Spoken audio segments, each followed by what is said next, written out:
Aku anak kasat narkoba Polrestabes Medan. Coba kau cek Google. Coba kau cek di Google. Seorang pemuda bernama Rio F. Ginting 23 viral di media sosial usai terekam CCTV memalak penjaga warung di Jalan Medan Batang Kuis, Deli Serdang, Sumatera Utara. Dalam video tersebut, Rio yang mengenakan baju abu-abu mengaku sebagai anak kasat narkoba Polrestabes Medan, AKBP Tommy Arwan, sambil membentak korban dan meminta sebungkus rokok. Ia bahkan sempat mengancam akan mengeluarkan senjata tajam, sehingga korban ketakutan dan menyerahkan rokok.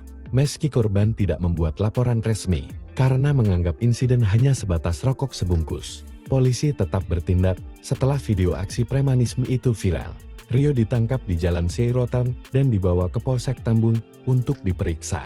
Hasil tes urin menunjukkan ia positif menggunakan narkoba jenis sabu. Kapolrestabes Medan, Kombes Pol Gideon Arif Setiawan, menegaskan bahwa Rio tetap diproses hukum dan akan menjalani asesmen ke BNN untuk rehabilitasi.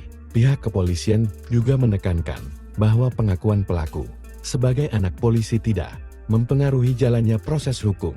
AKBP Tommy Arwan turut membantah memiliki hubungan keluarga dengan pelaku. Rio akhirnya meminta maaf secara terbuka kepada korban, kasat narkoba yang namanya dicatut, dan masyarakat atas keresahan yang ditimbulkan.